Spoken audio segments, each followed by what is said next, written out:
In 1995, we got introduced to Buzz Lightyear, who, let's face it, is the coolest toy ever.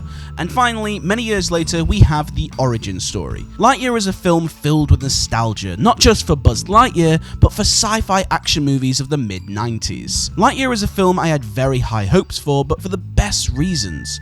The film is receiving good reviews, but not necessarily perfect scores, and yet, for what the film is trying to set out to do, I believe it does everything brilliantly. Hi there, it's me, the Average Critic. Don't forget to smash that thumbs up button, hit subscribe if you haven't already, and tap the notification bell for more videos on your favourite animated movies, and let's break down Lightyear, a film out of time. Obviously, of course, just be warned, there is spoilers ahead. That is your spoiler warning. So Lightyear starts out with a title sequence that reads, in 1995, Andy Davis received a Buzz Lightyear toy based off his favourite movie. This is that movie. So right then, we are taken back to the glorious days of the 90s. This film is meant to be from that time period, which right then and there is a testament to the whole film is based on. Buzz Lightyear is a product of that time. His over-the-top narrating, his looks, the way he moves, even his outfit. Buzz is the product of a child's imagination of what the perfect action hero looks like. Buzz was created in the original Toy Story to be the perfect rival for Woody. He's futuristic with plenty of tech and gadgets. He's everything Woody isn't, right down to the material they are made from. So when I say that Lightyear is making fun of itself, you know where I'm coming from.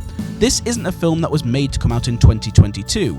It was made to come out in 1994. Lightyear has a lot of nostalgia factor when it comes to Buzz, as he says a lot of lines we know, but there are massive nods to other great sci-fi movies like Aliens, 2001: A Space Odyssey, and hell, even Star Wars. Lightyear is a nod to the classic tropes of sci-fi films, even down to the story and photography. The entire film is one wonderful cheesy parody of itself. Pixar are known for incredibly in-depth films that take you on an emotional roller coaster of emotions, but Lightyear is just a great throwback to those cheesy sci-fi films of the past, and I have to applaud that. It isn't trying to be groundbreaking in its story, as it just wants you to sit back and enjoy some fun action with a great character. When you look at Pixar's library, Lightyear is definitely the most unique. Pixar have never done an action sci-fi movie, and I applaud them for trying something new and they do it well. Action can be hard to pull off in an animated movie, and I was never bored with this film. Even the score done brilliantly by Pixar veteran Michael Giacchino creates an awesome score that also captures the imagination of classic sci-fi films. He does a great job of engrossing you in this world, and especially since the film is based off a toy, it does a great job of standing out.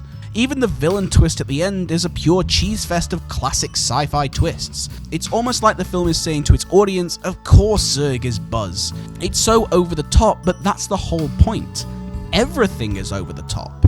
With all that being said, the film isn't perfect, and I do have some gripes. The plot of Zurg being an alternate version of Buzz does fall slightly flat, as you never get much of a chance to sympathise with Zurg. The twist is very similar to the character of Rex Dangerfest from the LEGO Movie 2, but with the LEGO Movie 2 doing it much better. We have much more time to bond with Rex in the LEGO Movie as he interacts with Emmett. But in Lightyear, Zurg goes from the enemy to the friend and back to enemy in just one scene. But again, due to the film all being a nod to sci-fi films, it's meant to be quick so you can get right back to the action of the film. I also do realise a few fans will wonder why Zurg wasn't quite what they expected him to be. They expected this. I am your father. I don't know if this topic came up in the writers' room for this film, but even if it didn't, I can see why the writers didn't want to go down the road of making Zurg his father. The film is already a parody of a lot of things, and considering the thought of Zurg being Buzz's father already being a parody of Star Wars is perhaps a little too much. Although the possibility of a sequel could be in the works, in the future we don't know what could happen. Pixar are also not shy of doing comedy in their films, with franchises like Monsters Inc. and Turning Red being some of the funniest. Lightyear does throw some jokes at you, the character of Socks and Taika Waititi's character Mo Morrison being the film's prime source of comedy. The film's humour can fall flat sometimes. Socks is very much there for the younger members of the audience, and Mo is heavily relied on its voice actor. But for the most part, they do a good job of lightening the mood with some good jokes, but Lightyear isn't really trying to be funny. It's clearly a heavy action movie with some sci-fi tropes. If it has a chance to make a joke, it makes them, and it doesn't last long enough to distract you or take you out from the experience. There is also a scene in this movie I just really wanted more of. After a chase sequence and the light crystal being taken by one of Zurg's robots, Buzz hits the lowest points and says he just needs to be alone. I really wanted a nice bit of time to breathe before Buzz gets taken by Zurg. There needed to be the moment of reflection for our hero. The film is breathtakingly beautiful with its animation, and I feel like it doesn't stop often enough to show you that. Similar to something like the defined dancing sequence in WALL-E, Pixar have already proven how beautiful space can be, and I wanted that here. Lightyear is a film that is never boring, as it is constantly throwing action at you, but it just needed that moment to stop and breathe and allow our hero to reflect at the events. Buzz struggles working with others and trusting them, and so for him to realise they needed him and he needed them, it would have been a perfect time to do it. There is also something circulating in the media with this film, and that is an exchange kiss between two female characters. This film has obviously been banned in a few countries in the world because of that reason, but even American conservatives have found issue with this very short fleeting moment, saying it's inappropriate for children.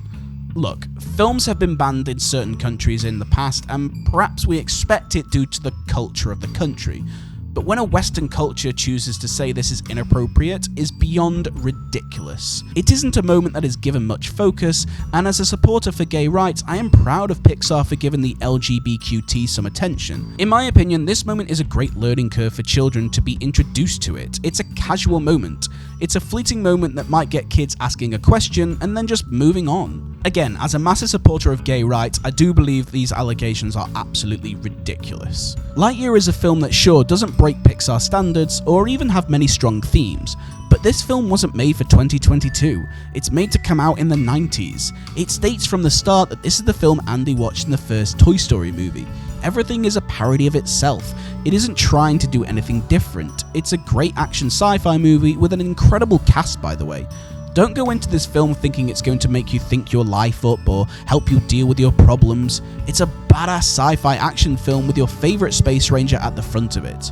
Sure, I wanted more emotion out of it, but Lightyear succeeded in setting what it sets out to do. So after all that, it gets my professional rating of 7 out of 10. And it gets my personal rating of 9 out of 10. Don't go into this movie with the high expectations we usually have with Pixar. Just watch your favourite Space Ranger do what he does best. So thank you for watching me in this video. Let me know in the comment section what you thought of Lightyear. Did you enjoy it as much as me, or did you think it falls flat? If you enjoyed this video, make sure to hit that like button, subscribe, and hit that notification bell for more animated film videos. You can watch another video just like this one right here. But thank you so much for watching, and I will see you all in the next one.